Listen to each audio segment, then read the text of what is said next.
Be filled with the Spirit of the Lord. God is Spirit.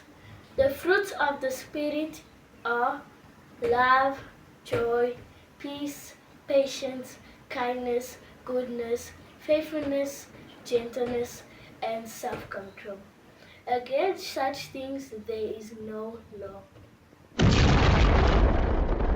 Shuti bene data bakundwa, kwa Yesu dufite ubutware, kwa Yesu dufite ubushobozi.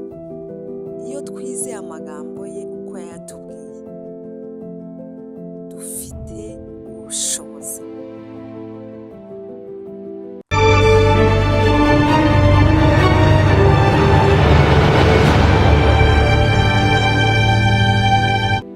Ndagira ngo uyu munsi ngutangarize ngo umwenda wari ukingirije ahera watabutsemo kabiri. Bivuze ngo buri wese ahawe kwigererayo, buri wese ahawe kwivuganira n'Imana. Nta muntu n'umwe wagutangira kuvugana n'Imana, nta n'umwe. Uhawe kwigererayo, uhawe kwisengera, uhawe kuvugana n'Imana, ufite ububasha bwo gupfukama ukabwira Imana icyo ushaka, wigira ubwoba, wirinda kujya guca ku muntu wundi, nawe wakwisengera bigakunda. Upfa kuba ufite intwaro yitwa ijambo ry'Imana. Umuririmbyi yararimbye aravuga ngo twahawe inkota ikomeye n'ijambo ry'Imana, niyo yaneshereje abe mu bihe bya mbere. Nta kindi kizaguha kunesha, nta kindi kizaguha imbaraga, ni ijambo ry'Imana. Soma ijambo ry'Imana, ijambo ry'Imana rizagukuza, ijambo ry'Imana rizakuzuza imbaraga. Noneho wisengere muri za mbaraga, wisengere, usengere ibibazo byawe, ukora aho urwaye, ukora aho ubabara. Ufite ubutware, ufite ubushobozi bwo kwisengera, ufite ubushobozi bwo kwizera, ukizera Imana ishoboye, Imana igagukoramo ibitangaza wowe ubwawe, sivuze uwundi, wowe ubwawe. Wowe mutima urera, uze kwa Yesu, amakuba yawe uyamubwire, ibikuruhije ubimubwire, upfukame imbere ye ubimubwire. Arakumva, aguteze amatwi, aragukunda kandi azagusubiza. Matayo ibice 6 ku murongo waho wa 6, ijambo ry'Imana riratubwira ngo naho wowe nushaka gusenga ujye winjira mu nzu yawe ukinge, maze wiherere usenge so uri mu ijuru, maze so umenye ibyihishe azabikwitura. Mwene data, ushobora gupfukama mu cyumba iwawe ukagira kwizera, ugasenga kandi ugasubizwa. Humura, Imana ntabwo ica ikiguzi kugira ngo ibashe kukumva. Ntacyo Imana ikwaka kugira ngo igusubize. Imana irakumva ku buntu, ikagutega amatwi ku buntu, nta kiguzi. Idukunda urukundo rutagereranywa n'ikintu icyo ari cyo cyose.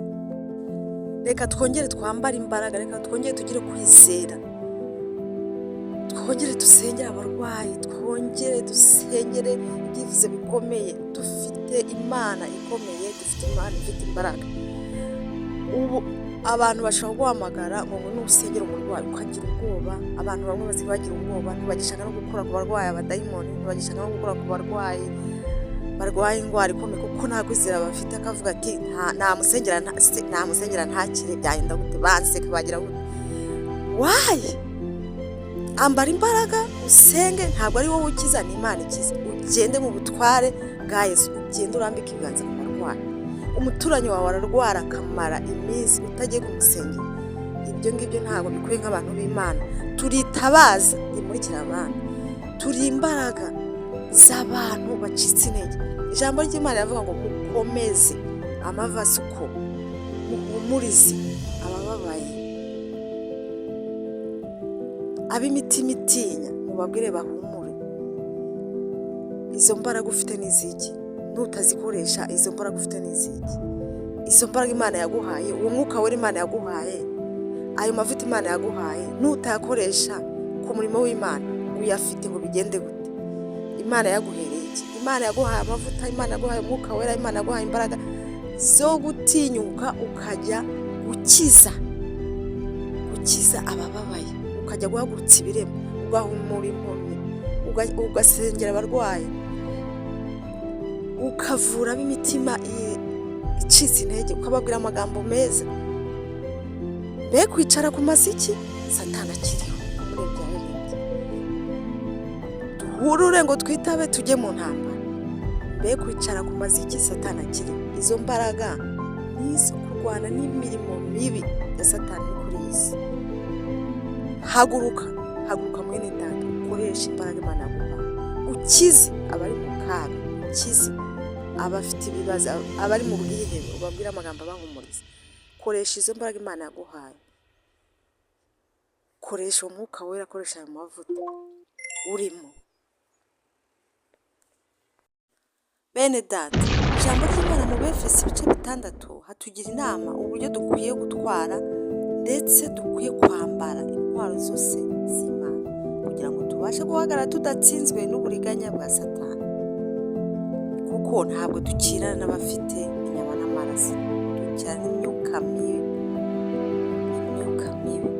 Dukwiye rero kwambara intwaro, dukwiye kugira ijambo ry'Imana nk'inkota, dukwiye gukenyera ukuri, dukwiye kugira kwizera nk'ingabo, intwaro z'Imana, kandi tugasenga ubudasiba. Nk'uko umwanzi turwanya ubudasiba, natwe dukwiye gusenga ubudasiba. Senga ubudasiba, wiragize Imana kandi ugume mu gusenga. Imana ntabwo ijya yirengagiza amasengesho. Imana ntabwo izirengagiza intore zayo zitakira ku manywa na nijoro. Murakoze, mbifurije gusenga no kwambara intwaro zose z'Imana, kandi kwa Yesu dufite ubutware, kwa Yesu dufite ijambo ryo kubwira Imana. Wherever you are, ushobora kubwira Imana. Ntabwo bigombera ngo uri mu cyumba ahantu runaka, ntabwo bigombera ngo uri mu rusengero. Aho waba uri hose, there is no empty place. God is everywhere.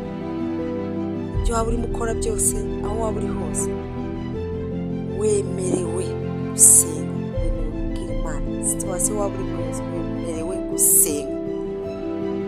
Feel free, usenge Imana ibikugoye byose, ubibere Imana, uyibwire kandi unayishime aho igejeje ku byo yagukoreye. Uyishime, uyiramye, urambure amaboko uyiramye. Imana inezerwa cyane n'amashimwe, Imana inezerwa cyane no kuyiramya.